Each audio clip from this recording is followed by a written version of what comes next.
السلام عليكم ورحمة الله وبركاته. ازيكم يا طلاب ثالثة ثانوي؟ بسم الله الرحمن الرحيم. ان شاء الله النهارده هنكمل معاكم الحلقة الثانية او الحصة الثانية من دروس الأحياء ثالثة ثانوي. ان شاء الله النهارده هناخده الدعامة في الإنسان. يعني ايه دعامة؟ زي ما احنا قلنا الحصة اللي فاتت، الدعامة ديت هي الحاجة السبورت اللي بتدعمك، اللي بتقويك، اللي بتحميك. يعني لو احنا جينا فكرنا ايه هو اللي في جسمنا، في جسم الإنسان، اللي في جسمك، اللي بيحميك واللي بيقويك واللي بيقويني واللي بيحمي الأعضاء الداخلية واللي بيخلي الاعضاء الداخليه مرتكزه على حاجه، مرتكزه على دعيمه، مرتكزه على حاجه صلبه. زي مثلا ما احنا لما بنيجي نبني بيت ونبني عماره بنحط الثوابت ونحط الحاجات الصلبه، علشان بعد كده نحط بقى فوق منه الطين والرمل والحاجه عشان يبقى فيه ايه، ارضيه نعرف نبني عليها.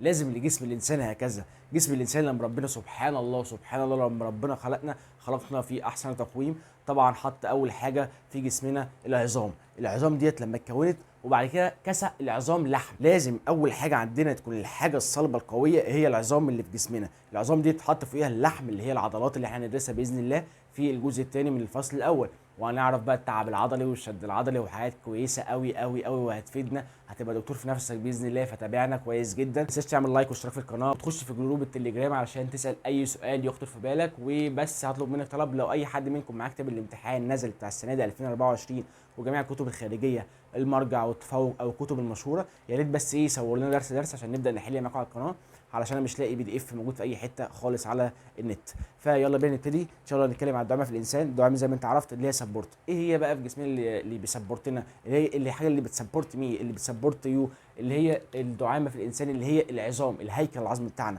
لو جينا كده حطينا ايدينا هنا وحطينا ايدينا هنا وحطينا ايدينا هنا وهنا وهنا وجسمنا كله، هنلاقي في حاجات طريه وبعد منها حاجه ناشفه. الناشف ده هو العظم بتاعنا، هو ده العظام بتاعتنا. فالعظام بتاعتنا احنا بس اول حاجه ندرسها قبل ما اقول لك التقسيمه بتاعتنا اللي احنا نمشي عليها، عايز افهمك اي حاجه في جسمنا العظام دي بتتحرك. فعشان تتحرك ليها كده مجموعه ميكانيزمات، فانا هرسم لك رسمه هتجمع كل الكلام اللي انا عايز اقوله لك. فهنرسم لك كده بالمنظر ده كده عظمه، كده بالمنظر ده كده كده ديت عظمه، تمام؟ دي كده ايه، عظمه. وهنا برضو بالمنظر ده كده في عظمه.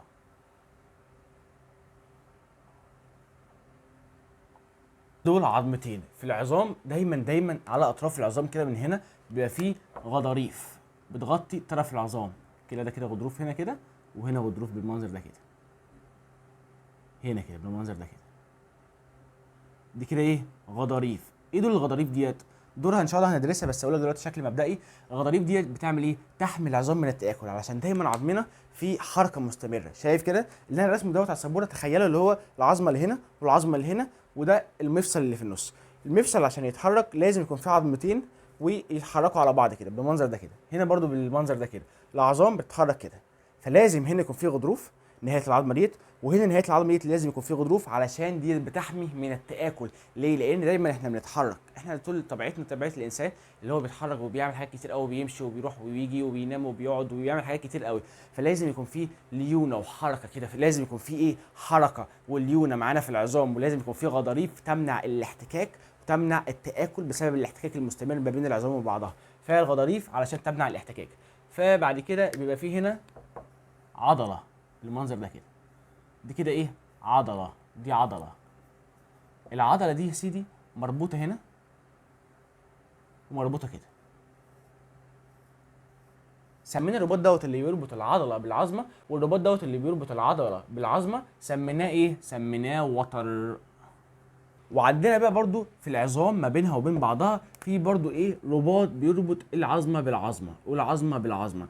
الاربطه ديت اللي انت اشهر رباط احنا عارفينه والناس كلها عارفاه، الرباط الصليبي اللي موجود في الركبه، اللي دايما لعيبه كره القدم بيتصابوا فيه. اي رباط في الجسم، اي كلمه رباط في الجسم ديت بتربط عظمه بعظمه. اي كلمه وتر بتربط عضله بعظمه، عضله بعظمه. يبقى دوت اسمه ايه، يبقى ده كده اسمه رباط. زي الرباط ايه، الصليبي. الصليبي دوت موجود فين؟ الصليبي دوت موجود في الركبه، كلنا عارفين طبعا. يبقى احنا كده بنحط الاساس، الهيكل العظمي اللي احنا هندرسه والملحقات بتاعته. يعني ايه الملحقات؟ يعني المستلزمات بتاعته، يعني الحاجات اللي بتخدم حواليه. يعني ايه حاجات بتخدم حواليه؟ يعني احنا في جسمنا في عظام عظام عظام عظام، لازم علشان العظام دي بتعمل حركات كده مرنه، حركات مرنه بالمنظر ده كده، حركات كده بالمنظر ده كده، لازم ما بينهم وبين بعض العظمه وبين العظمه لازم يكون في حاجه اسمها رباط زي الرباط الصليبي اللي موجود في مفصل الركبه. يبقى دلوقتي تتخيل وتستنتج ايه دور الرباط. ايه دور الرباط في جسم الانسان؟ الرباط يربط عظمه بعظمه ويعمل على تثبيت العظام في منطقه المفصل. جدع كده، ده دور الرباط اللي هو بيعمل على تثبيت منطقه المفصل وتثبيت العظام ببعضها. الرباط بيثبت العظمه بالعظمه، بيثبت العظمه بالعظمه عشان اتحرك بالمنظر ده كده. طيب ايه دور الغضاريف؟ الغضاريف تمنع التاكل. طيب ايه دور الاوتار؟ الاوتار دلوقتي هنقول دورها. طب ايه دور العضلات؟ العضلات ديت بقى هي اللي بتحرك العظمه. ربنا خلقنا العظام مش بتتحرك من نفسها، لا لازم حد يشدها. اللي بيتشد ايه؟ اللي بيشد هو العضله. لما العضله ديت تنكمش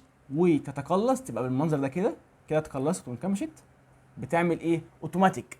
اول ما تعمل كده بالمنظر هتشد ايه؟ هتشد الوتر دوت ناحيتها. فلما تشد الوتر دوت ناحيتها تقلصت كده، العضله تقلصت فشدت الوتر. هنا كده العضله هنا كده والوتر اهو، العضله اهي والوتر اهو. لما العضله تتقلص كده، بتقصر كده وبتكبر كده في الحجم، بتشد على الوتر، فالوتر بدوره يشد على العظمه. تمام؟ تاني يلا، هنا عضله وهنا وتر وهنا عظمه، العضله تتقلص وتشد على الوتر وتسحب العظمه. يبقى كده ايه؟ عملت الحركه. يبقى مين اللي بيعمل اوردر للحركه؟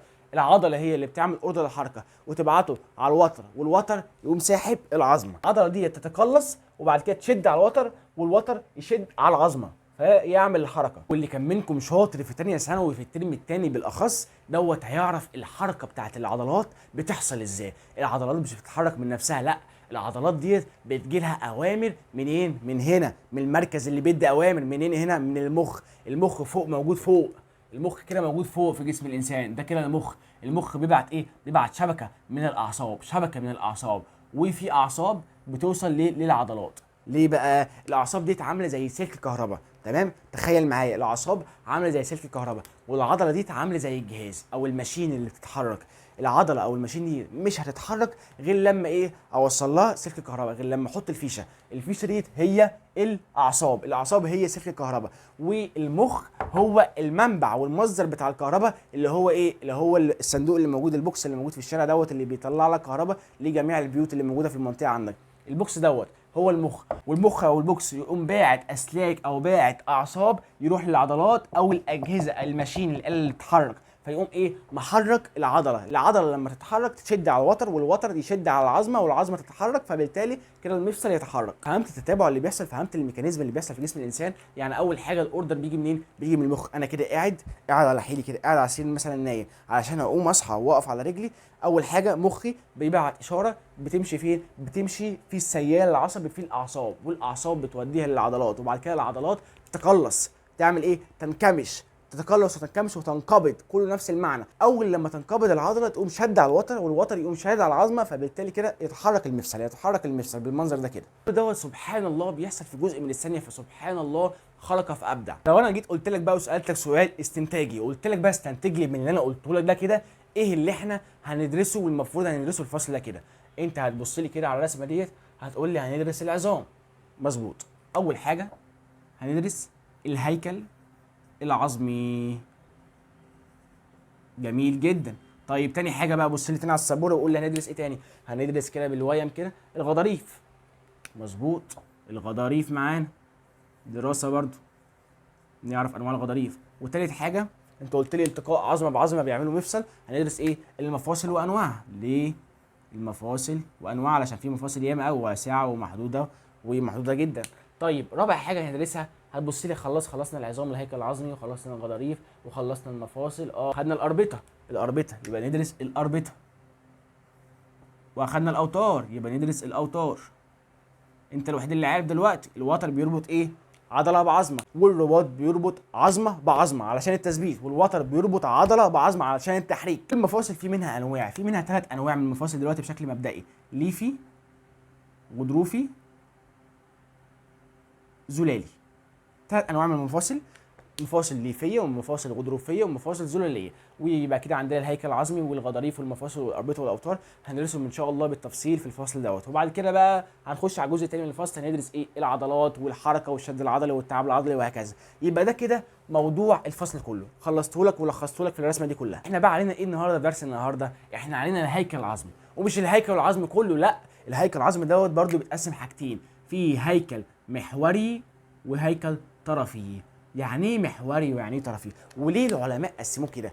العلماء لما فتحوا جسم الانسان وبداوا يشرحوه في جثه كده، بداوا يشرحوها كده ايه بالطول، وبعد كده ايه شالوا الجلد وشالوا اللحم وشالوا كل حاجه، سابوا العظم بس. لقوا ايه؟ لقوا ان في عظام في النص موجود منها سنجل، منها واحد بس، وفي عظام على الجنبين موجود منها جوز. يعني ايه؟ مش فاهم. يعني لما جيت تيجي تبص لنفسك كده هتبص هتلاقي في النص في ايه؟ اول حاجه نبدا بهنا، اول حاجه عندنا عظام الجمجمه، وبعد كده ننزل تحت نلاقي ايه؟ هنلاقي سلسله العمود الفقري، وبعد كده هنلاقي ايه؟ وبعد كده هنلاقي القفص الصدري موجود هنا. يبقى نسال نفسك سؤال، هل الانسان عنده جمجمتين؟ لا، الانسان عنده جمجمه واحده. هل الانسان عنده عمودين فقريين؟ لا، الانسان عنده عمود فقري واحد. هل الانسان عنده قفصين صدريين؟ لا، الانسان عنده قفص صدري واحد. يبقى اي حاجه منها وحيد دي نسميها محور، موجوده في نص جسم الانسان. اي عظام تانية هناخدوها هترتبط بعظام المحور علشان تتثبت، عشان عظام المحور دي هي اللي متثبته، والعظام التانيين هي العظام الطرفيه اللي موجوده على الاطراف كده. حاسك تهت مني، فانت ما تتوهش معايا، وتعالى واحده واحده نرسم الرسمه البدائيه اللي كلنا عارفينها، نرسمها باللون الاحمر كده اهو.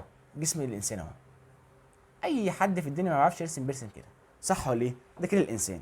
طيب تعال نبص على جسم الانسان، على محوره اللي موجود في النص. ده اللي موجود في النص، ايه اللي موجود في النص؟ هنا في جمجمه، وهنا في عمود فقري، وطبعا من قدام هنا في النص في قفص صدري. دول الثلاث حاجات الاساسيه اللي هندرسهم. يعني لو دلوقتي جينا هنا على الهيكل العظمي المحوري هيطلع منه برده ثلاث اسهم، ثلاثه بالمنظر ده كده، جمجمه وعمود فقري وقفص صدري. دول اللي هندرسهم ان شاء الله في الحصه بتاعت النهارده. وباقي جسم الانسان، ما هو الباقي اهو قدامك اهو، في طرفان علويان اهو، واحد يمين واحد شمال، وفي طرفان سفليان، واحد يمين واحد شمال، اللي هو الدراع ده كله والدراع ده كله والرجل دي كلها والرجل دي كلها. هتقول لي يبقى خلاص كده احنا خلصنا عظم الانسان لما نخلص كده الطرفين العلويان والطرفين السفليان؟ لا، انت كده نسيت حاجه مهمه. هل دوت جسم الانسان طبيعي؟ هل احنا كده، هل الطرفين العلويان بتوعنا ماسكين كده في العمود الفقري بالمنظر ده كده؟ هل احنا عايشين كده؟ هل احنا عايشين كده؟ لا، هنا كده في ايه؟ في حاجه كده برضو عظام، وهنا في عظام الحوض. فنرسم بقى الانسان الطبيعي، نرسمه ازاي؟ نرسمه بقى بالازرق بالمنظر ده كده. ده كده انسان ايه؟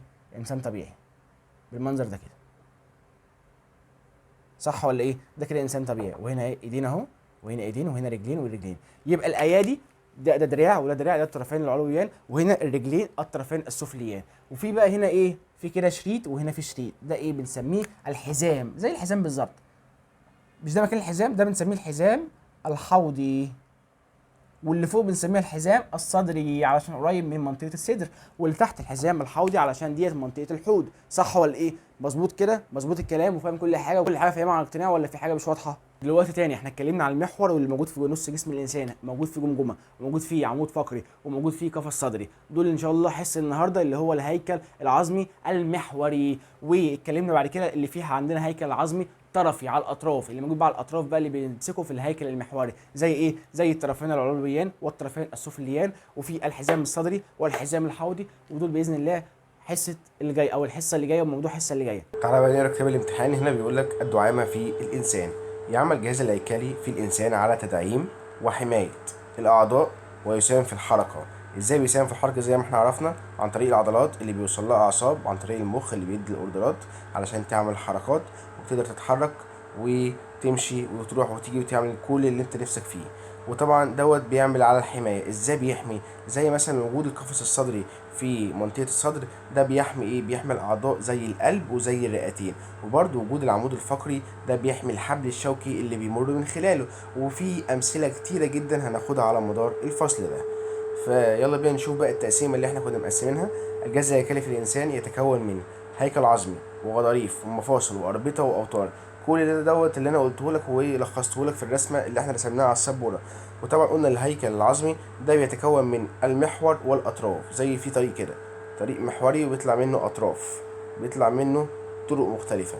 فالطريق المحوري دوت هناخدوه باذن الله دلوقتي في الحصه دي، اللي هو العمود الفقري والقفص الصدري والجمجمه. والهيكل الطرفي زي ما احنا ما قلنا اللي هو الحزامان اللي فوق واللي تحت، والطرفين اللي فوق واللي تحت. وطبعا موجود الغضاريف والمفاصل زي ما احنا قلنا في امثله المفاصل وانواعها، ليفيه غضروفيه زلاليه، ان شاء الله هندرسهم الحصه الجايه اللي بعدها. وفي اربطه وفي اوتار. فيلا بينا بقى نشوف الهيكل العظمي. الهيكل العظمي ده بيتكون من 206 عظمة، يعني جسم الإنسان فيه 206 عظمة. عايزك تكتب معلومة عندك إن جسم الإنسان فيه 206 عظمة، وفيه شقلب الكلمة بقى، شقلب الرقم، فيه 602 عضلة. اكتبها عندك في الملاحظات. إن شاء الله الملحوظة دي هناخدوها كمان 3 حصص في الجزء الثاني من الفصل الأولاني. 602 عضلة و206 عظمة، متنسوهمش بقى لحد آخر السنة. وتركب الهيكل العظمي طبعا زي ما احنا قلنا من هيكل محوري وهيكل طرفي، واحنا قلنا الهيكل المحوري هو الامثله بتاعتها، والهيكل الطرفي خلاص علشان ما نضيعش وقت. ونخش بقى ديت رسمه الهيكل كله في جسم الانسان. طبعا كلنا خدناها كذا مره في على مدار يعني دراستنا ابتدائي واعدادي وثانوي. فدوت فيه جمجمه اهوت، والحبل الشوكي او قصدي يعني العمود الفقري، والقفص الصدري اهو زي ما انت شايف. نقرب لك كده الصوره. والقفص الصدري افتح معايا الكتاب وانت بتتفرج. وطبعا اهو الطرف العلوي، وده الطرف العلوي التاني، والطرف السفلي تحت. ده الحزام الحوضي اللي انا عامله لك بالازرق دوت. ده الحزام قصدي صدري، ده بالازرق ده الحزام الصدري، وده الحزام الحوضي. واللي تحت دول طبعا الطرفان السفليان. فباذن الله هناخدهم باذن الله يعني على مدار الفصل دوت، وهتستمتع بقى بالعظام والهيكل العظمي لانه فصل ممتع.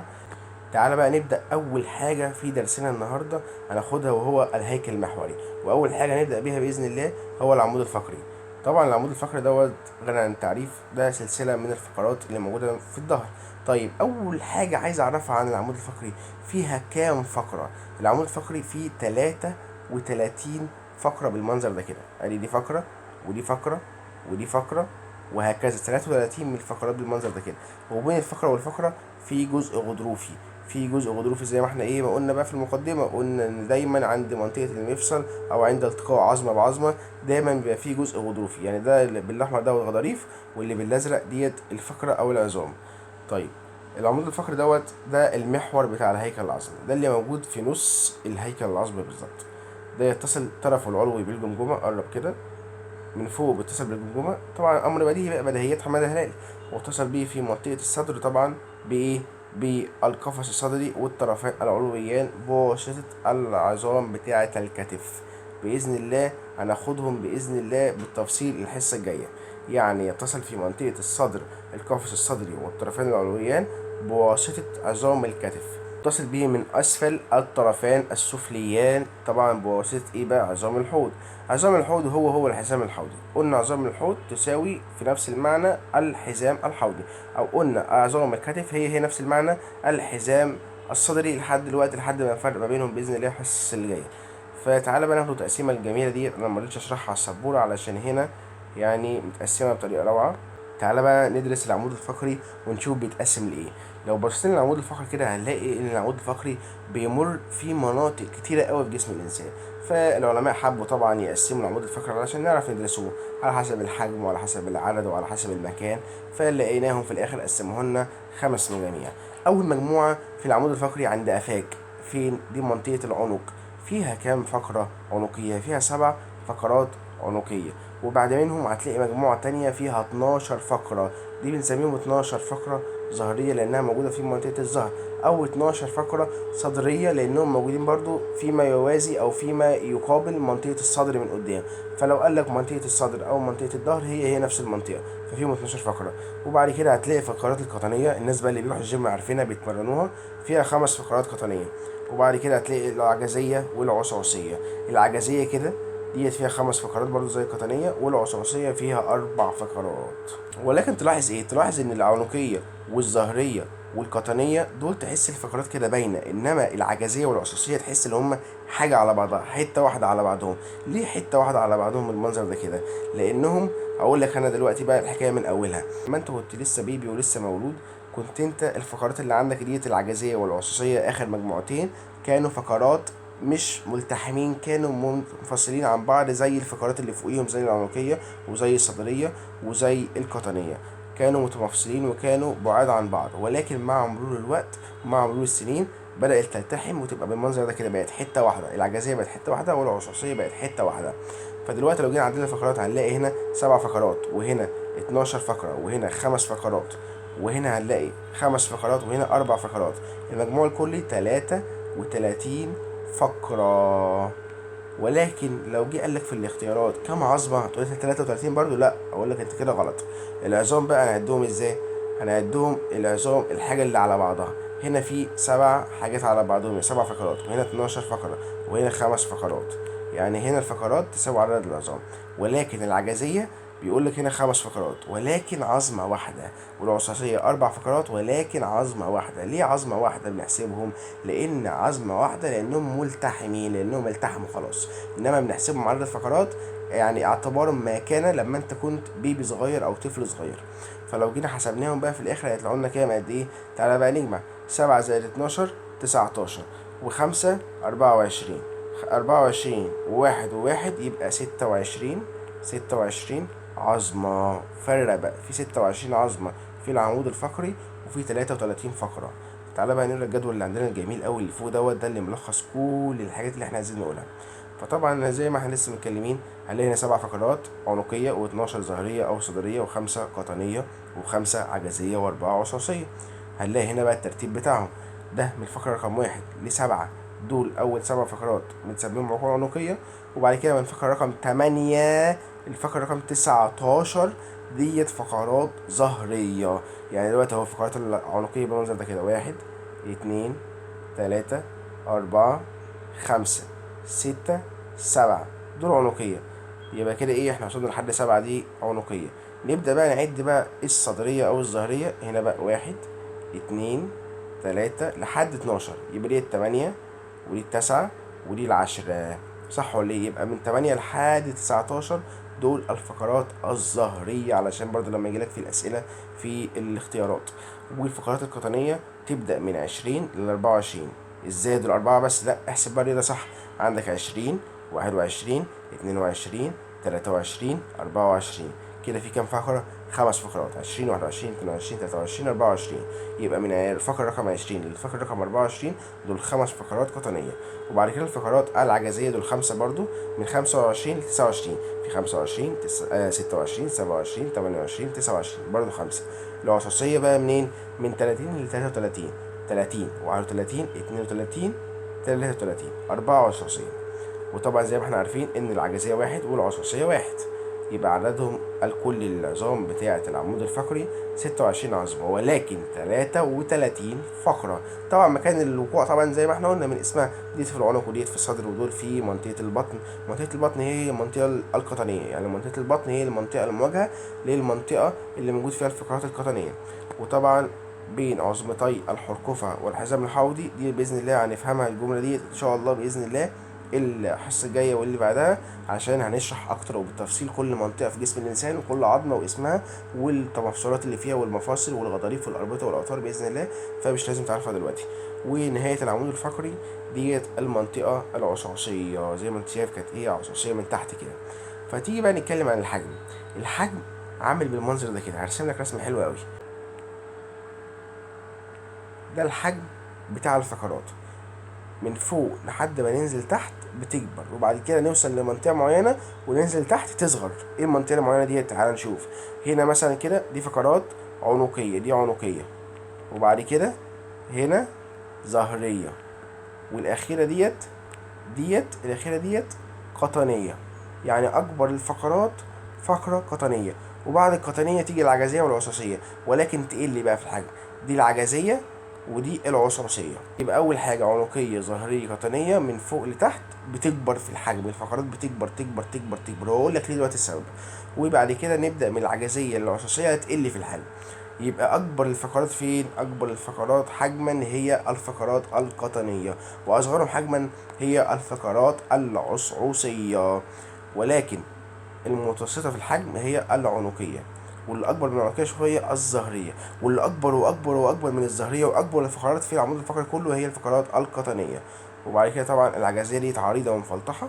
ليه عريضة ومفلطحة؟ زي ما انت شايف في الصورة، عريضة كده عن كل الفقرات اللي احنا درسناها أو شفناها في الصورة، ومفلطحة كده ايه يعني مبسطة زي ما انت بتاخد في الرياضة او بتاخد يعني حاجة كده بسيطة او مستوية، أو زي ما انت بتاخد في الجغرافيا بسيطة مفلطحة كده على الأرض، مفلطحة ولكن مش مكعبرة زي التانيين.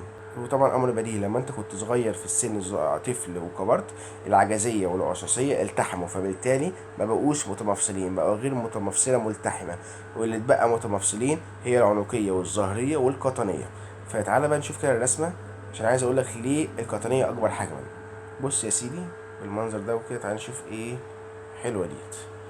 بص الفقرات هنا العنقيه ديت صغيره، الظهريه تكبر شويه، القطنيه تكبر وتكبر. ليه بقى؟ لان العنقيه لو انت تلاحظ العنقيه دي شايله الجمجمه بس، شايله العظمه دي بس، يعني عليها حمل العظمه دي بس، ولكن الجمجمه والفقرات العنقيه ساندين وواقفين على الفقرات الظهريه دي كلها لحد هنا. دي كده فقرات ظهريه.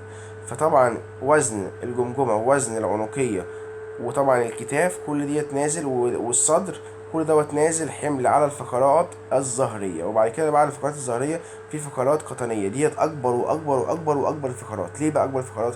لان القفص الصدري وطبعا الجمجمه والعنقيه والظهريه كل دوت بيقع على الفقرات القطنيه، لان الفقرات القطنيه بتشيل كل دوت. فبالتالي ربنا سبحان الله خلقها كبيره في الحجم عشان تستحمل. وغير كده وكده كمان الفقرات القطنيه ديت بتشيل الاحشاء اللي موجوده في البطن. مش انا قلت لك بقى الفقرات القطنيه تواجه منطقه البطن، ومنطقه البطن دي منطقه كبيره جدا، اخدتها طبعا سنين حياتك في الدراسه. منطقه البطن فيها الاحشاء الداخليه زي المعده والامعاء والبنكرياس وطبعا والطحال والكبد، وفيها كل الاعضاء الداخليه او الاحشاء الداخليه. فكل دوت حمل على القطنيه. وبعد كده ايه اللي يحصل؟ القطنيه والعنقيه والظهريه والجمجمه والقفص الصدري وكل الاحشاء ديت بتعمل ايه؟ بتنزل على عجزيه، وبعدين من العجزيه تنزل على العظمتين دول بتوع عظام الحوض، ومن عظام الحوض تنزل على العظمتين دول عظام الفخذ، ومن عظام الفخذ تنزل على الركبه، ومن الركبه تنزل على الساق، ومن الساق تنزل على كعب القدم. فبالتالي كعب القدم ده شايل الجسم كله، ده شايل، ده المرتكز بتاع الجسم كله، وهندرسه باذن الله الحصه الجايه اللي بعدها عن كعب القدم، وهناخد عنه تفاصيل كتيره. فطبعا جسم الانسان كده متحمل على ايه؟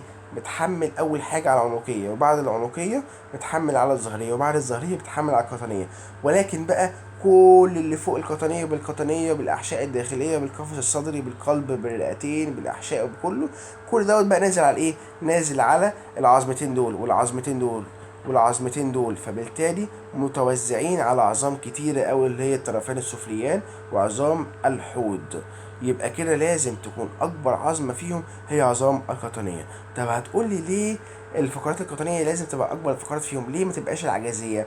لأن العجزية مش شايلة الجزء العلوي دوت من الجسم كله، لأ العجزية والعظام اللي جنبها اللي على الجانبين بتوعها اللي هي العظام ايه هنا اللي هي عظام الحوض دي شايله مع العجزيه. يبقى عظام الحوض عظمتين والعجزيه يبقى كده 3 عظام شايلين الاجزاء كلها بتاعت الجسم اللي فوق.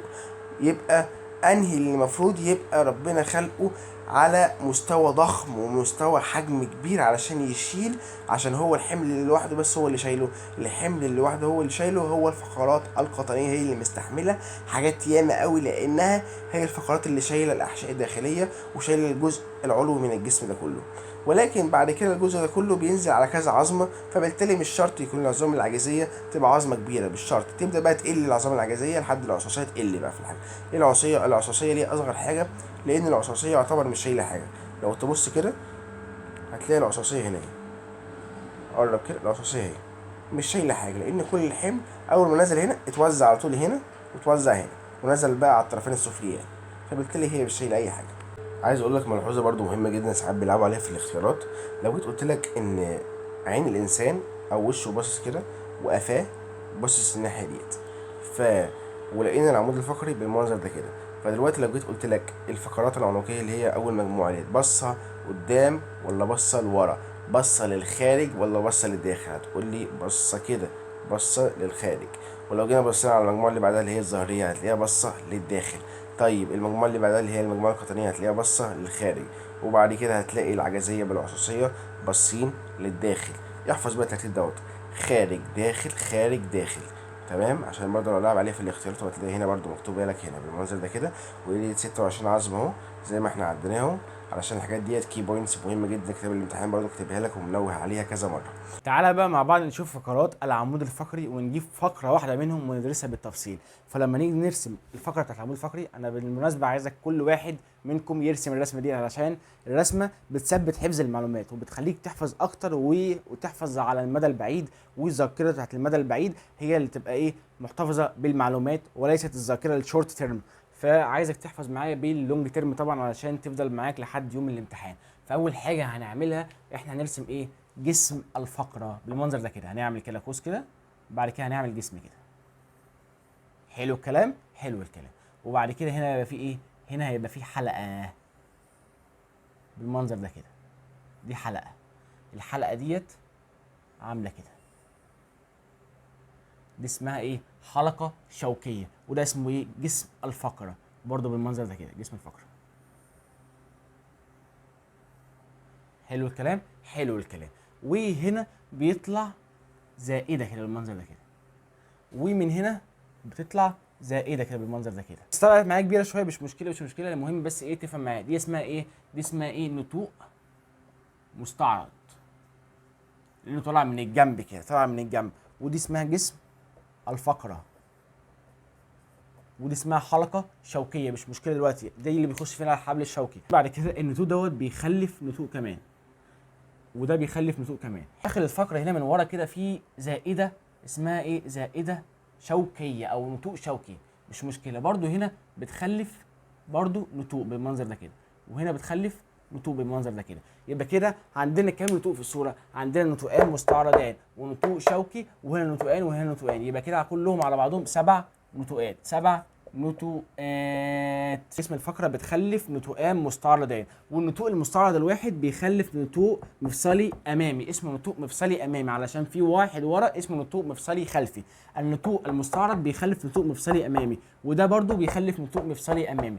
والزائده الشوكيه او النتوء الشوكي اللي موجود في من ورا في ظهر الفقره ده بيخلف برضو نتوء مفصلي خلفي ونتوء مفصلي خلفي تاني. يبقى كده جسم الفقره بيخلف نتوءان مستعرضان، والنتوء المستعرض الواحد بيخلف نتوء مفصلي امامي، والنتوء الشوكي او الزائده الشوكيه اللي ورا ديت بتخلف نتوءان مفصليان خلفيان. يبقى ده كده نتوء مفصلي امامي، وده خلفي، ودي شوكيه يعني زائده شوكيه، ودي حلقه شوكيه. ليه سموها حلقه شوكيه؟ لانه بيمر من خلالها الحبل الشوكي اللي احنا اخدناه في ثانيه ثانوي. وطبعا ده نتوء مفصلي خلفي، وده برده امامي، وده نتوء مستعرض، والكلام كله سهل.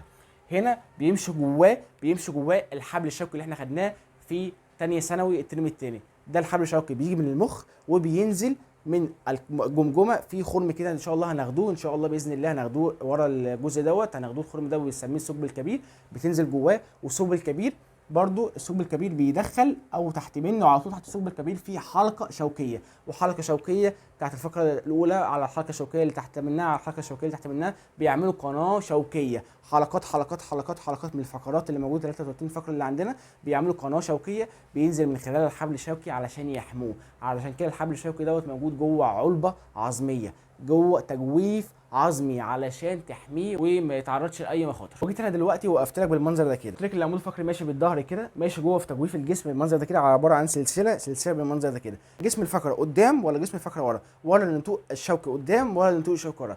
انت دلوقتي اللي هتقول لي. حط ايدك وصوابعك كده على ظهرك من ورا، لو انت رفيع شويه هتحس، وتني ظهرك شويه هتلاقي كده ايه، بروزات طالعه، هتحسها اكتر واكتر عند منطقه الرقبه. حط كده ايدك كده هتلاقي بروزات شوكيات طالعه كده في الظهر من ورا، وبالذات بالاخص بتبان عند منطقه الرقبه. الحاجات ديت الزائده الشوكيه او النتوء الشوكي. يبقى النتوء الشوكي موجود في جسمنا من الخلف، وجسم الفقره موجود من الامام. يبقى المفروض الصوره ديت دلوقتي بس عشان هي على مسطحه تبقى بالمنظر ده كده مقلوبه. عملناها كده، هنمسكها كده من تحت وهنعملها كده، هنعملها كده بالمنظر ده كده. يبقى كده وش الانسان وجسم الفقره باصين كده، وقفل الانسان والنتوء الشوكي باصين كده. لو جينا رسمنا الرسمه كده من جنب، رسمه جسم الانسان والعمود الفقري من الجنب، هنلاقي ان الزائده عامله كده بالمنظر ده كده.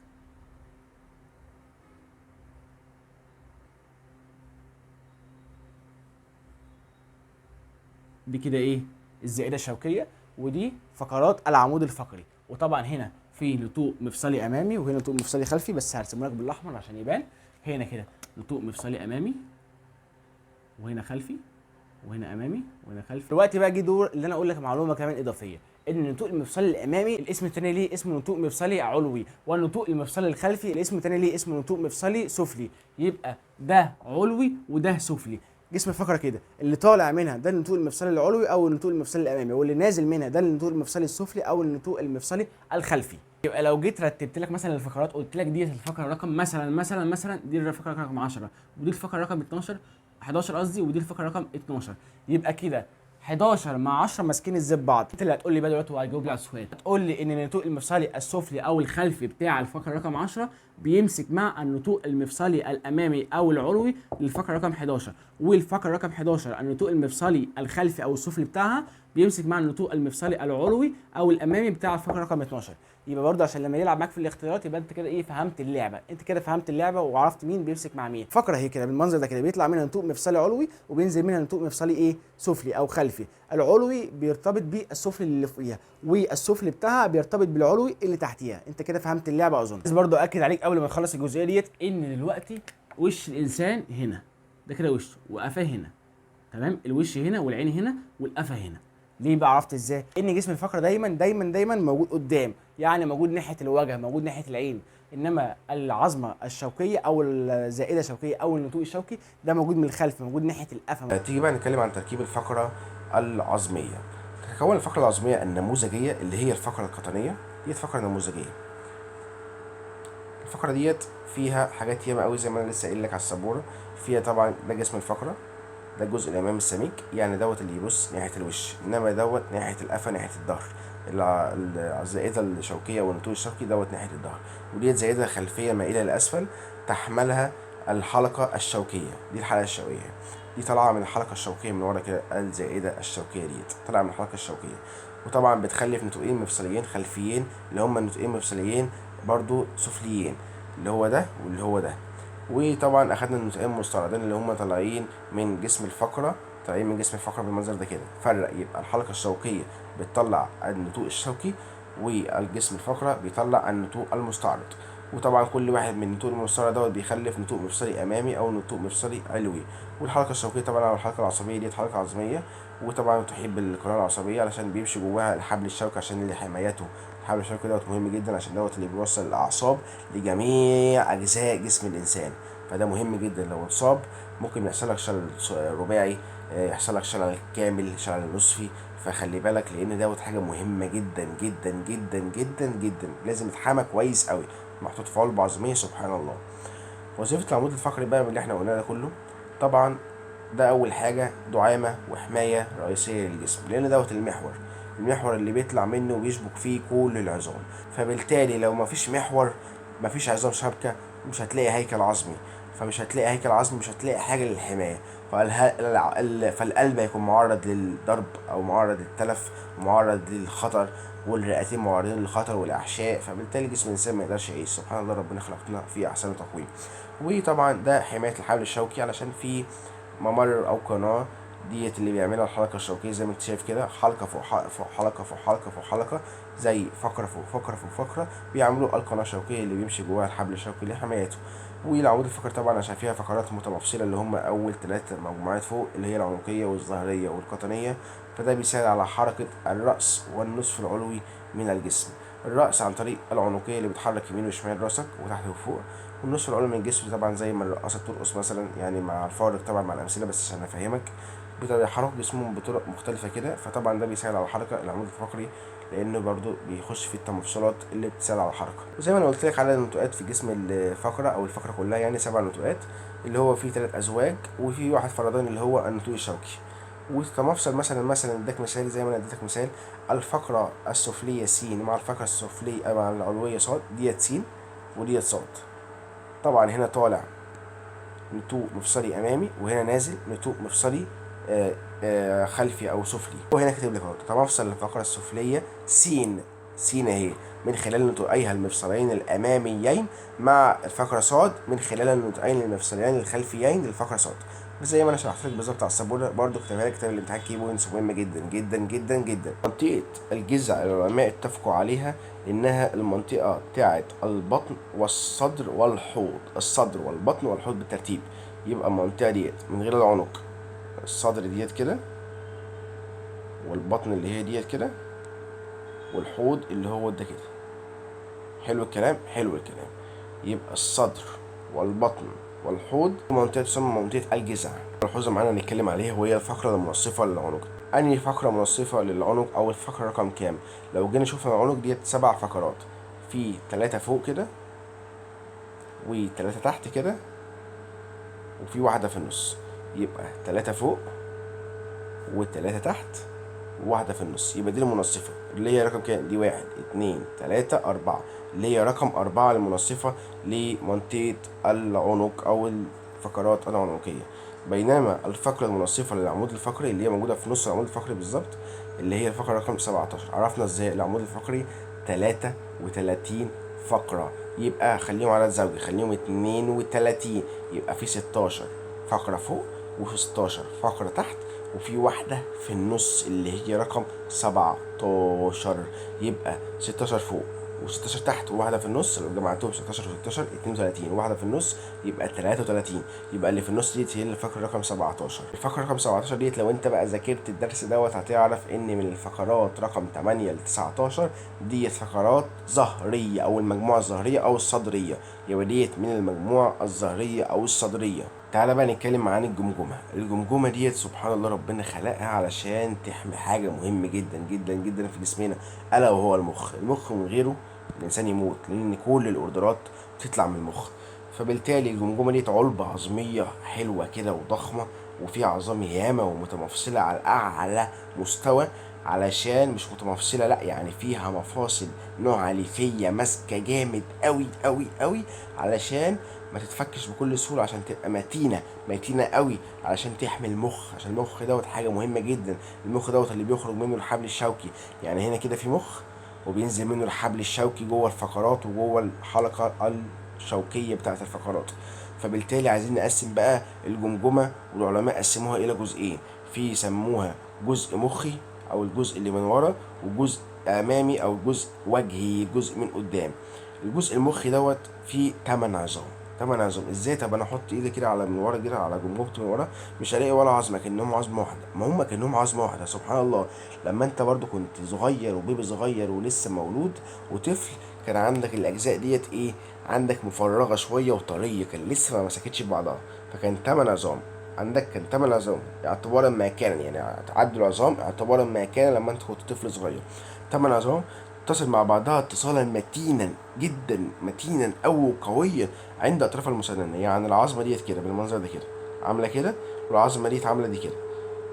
هنا كده في ماده تتكون في النص، تتكون مع مرور الوقت في الطفل، تتكون تتكون تتكون تتكون وتقفل الفراغ اللي كان ما بينهم. يبقى كده لزقت في بعض لزقه ما يعلم بها الا ربنا. زي ما انت كده صوابعك افردها كده، افرد صوابعك اليمين وصوابعك الشمال وحطهم في بعض، مسكهم في بعض جامد، هتلاقي ايدك مسكت وشبكت في بعض جامد جدا جدا جدا. يبقى دوت اتصالا ببعضها عند اطراف المسننه اتصالا متينا، وتشكل هذه العظام تجويفا، بتعمل تجويف كده او فراغ من جوه علشان يستقر فيه المخ لحمايته. ده اهم حاجه عندنا. وطبعا يوجد في قاع الجزء المخي ثقب كبير زي ما انت شايف كده، الجمجمه كده وقلبناها، بصينا على راسك من تحت او جمجمتك من تحت لقينا في ثقب كبير كده بالمنظر ده كده. ده بقى ايه؟ تتخيل دوت بيعمل ايه؟ بديهيا بقى قلت لك الحبل الشوكي بيخرج من المخ، يبقى الحبل الشوكي بيخرج من المخ عن طريق ثقب كبير موجود في قاع الجمجمه او في قاع الجزء المخي، وبعد كده منه يخش على الحلقات الشوكية اللي موجودة في الفقرات بتاعة العمود الفقري، اللي هي عاملة قناة عصبية يمر من خلالها الحبل الشوكي. طيب كده خلصنا الجزء المخي أو الجزء الخلفي اللي بيتكون من 8 عظام. طيب الجزء الأمامي بقى فيه كام عظمة؟ مش عليك تعرف عظامهم، لأن عظامهم يعني في عظام مش عليك وعظام عليك، فبالتالي مش عليك تعرف عظامهم ولا يعني تشغل بالك. الجزء الأمامي أو الجزء الوجهي دوت يشمل عظام الوجه والفكين ومواضع أعضاء الحس. مش فاهم يعني عظام الوجه ديت في عظام ياما قوي قوي قوي في وشك، ان شاء الله باذن الله لما تخش كليه طب او كليه علميه فيها تشريح هتعرف ان الوجه فيه عظام ياما قوي هتدرسهم وتعرف اسم كل واحده والتنافسات اللي فيها. وطبعا في فكين اللي هو الفك العلوي والفك السفلي اللي فيهم الاسنان بتوعنا اللي احنا ان بتقرقش بيهم الاكل اللي احنا بناكلوه. وفي مواضع اعضاء الحس. ايه هي اعضاء الحس اللي عندنا اللي احنا بنشوف وبنسمع وبناكل حاجات كتير يعني اللي يعني بنتذوق الاكل؟ الاذنان والعينان والانف عشان نشم، والعينان عشان نشوف، والاذنان عشان نسمع. فيها ديت مواضع اعضاء الحس. عايز اقول لك معلومه برضو ان الفك السفلي من الفكوك اللي عندك او الفكين اللي عندك، الفك السفلي ده متمفصل، ده بيتحرك، انما الفك العلوي ثابت. ازاي؟ يعني عايزك كده تحط ايدك، تمسك كده بايدك كده الفك السفلي وتعمل ايه وتحرك، حرك كده فوق وتحت يمين وشمال، هتلاقيه بيتحرك معاك حركات كتير لانه متمفصل. ولكن الفك السفلي هتلاقيه ثابت، اللي هو في الجزء العلوي من الاسنان هتلاقيه ثابت، انما الفك السفلي اللي فيه الاسنان هتلاقيه متحرك. فدي برضو معلومه عشان برضو لو ايه سألك عليه في الاختيارات. ده بالنسبه للجمجمه. اما بالنسبه للقفص الصدري تعالى بقى ندرسه واحده واحده ان شاء الله. هنخلصه برضو ايه في 7 دقايق 8 دقايق بالكتير. القفص الصدري زي ما انت شايف كده، اول ما شرحنا جثه من جثث الانسان الموجود عندنا في المشرحه، فلقينا ان القفص الصدري عباره عن ضلوع يمين وشمال يمين وشمال يمين وشمال. فبالتالي لما نيجي نعدهم هنعدهم كزوج، ان اي حاجه يمين وشمال بنعدهم كازواج. عدينا كده 1 2 3 4 5 6 لحد 12. في 12 زوج، واحد يمين وواحد شمال، يعني 24 ضلع. في 24 ضلع او 12 زوج. ففرق ما بينهم في الاختيارات عشان ما يسرحش بيك، عشان ما تشيلش درجات انت في غنى عنها. فبالتالي كده في 24 ضلع و12 زوج، 12 زوج من الضلوع. وفي النص بقى عظمة مفلطحة كده ومدببة بالأسفل اسمها عظمة القص. دي اسمها عظمة القص اللي بيمسك فيها الضلوع يمين وشمال يمين وشمال. عندنا 12 ضلع. أول 10 دول بيمسكوا بالقص أول ما شفناهم في الجثة كده، 1 2 3 4 5 6 7 8 9 10. لا، لحد اول 10 دول بس بيمسكوا فين في عظمة القص. انما اخر 2 بنسميها ضلوع عائمة، 11 و12 ضلوع عائمة. هو بالمنظر ده كده مش ماسكه في حاجه. ليه مش ماسكه في حاجه؟ علشان اوعى تنسى زي ما اخدت في ابتدائي ان هنا في حجاب حاجز، والحجاب الحاجز ديت عضله ضخمه كده موجوده في النص هنا كده. ديت بتعمل ايه؟ بتساعد في عمليه الزفير والشهيق بتاعه التنفس. فبالتالي لو العظام ديت طلعت مسكت في القص هتعيق حركة الحجاب الحاجز وهتعيق حركة التنفس بتاعتك ومش هتعرف تتنفس كويس. فسبحان الله كل حاجة مخلوقة بقدر، وكل حاجة سبحان الله عشان تحمد ربنا وتسبح ربنا في ملكوته في خلقه اللي هو خلق فأبدع. سبحان الله سبحان الله. يعني كل ما تتعمق في العلم اللي انت بتدرسه، فلو جينا قرينا كده هنلاقي ان هم 12 زوج، واول 10 يتصلوا بالفقرات الظهريه من ورا وعظمه القص من قدام. الضلوع ديت عباره عن حاجه مقوسه. يعني ايه مقوسه؟ عارف القوس؟ القوس عامل كده صح؟ مش ده قوس وده قوس؟ القوسين عاملين كده. برضو الضلوع عامله كده، قوس كده وقوس كده، يعني ماسكه من ورا بحاجه ومن قدام بحاجه. فطبعا لو احنا قلنا من قدام ماسكه بعظمه تسمى عظمه القص موجوده في النص، ايه اللي ورا برضو موجود في النص المفروض الدروع دي تمسك فيها؟ اول حاجه هتيجي في بالك اللي احنا خدناها، الحاجه الوحيده اللي موجوده في المحور او اللي موجوده في النص، هي فقرات العمود الفقري. فبالتالي العشر ازواج الاولى ماسكين من ورا ومن قدام بحاجه وبحاجه، من قدام ماسكين بعظمه القص ومن ورا ماسكين بالفقرات. وكمان الفقرات مش اي فقرات، لا، الفقرات العنقيه ولا الظهريه ولا القطنيه. استنتج انت بقى. القفص الصدري موجود في منطقه الصدر، يعني الفقرات الظهريه او الصدريه هي اللي ماسكه فيها. يبقى الزوجين الاخرين دول ايه؟ بنسميهم زوجين قصيران ايه او ضلوع عائمه، لانهم مش بيمسكوا بالقص من قدام، مش بيمسكوا باي حاجه من قدام، ولكن بيمسكوا من ورا عادي جدا جدا بالعمود الفقري بالفقرات الظهريه او الفقرات الصدريه. بصوا يا شباب، عايزين نرسم جسم الفقره والفقرات الظهريه علشان نشوف ازاي بيتصل بيها القفص الصدري والضلوع بتاعت القفص الصدري. نرسمها كده رسمه كروكيه عبيطه قوي يعني بس عشان نفهم. ده كده ايه؟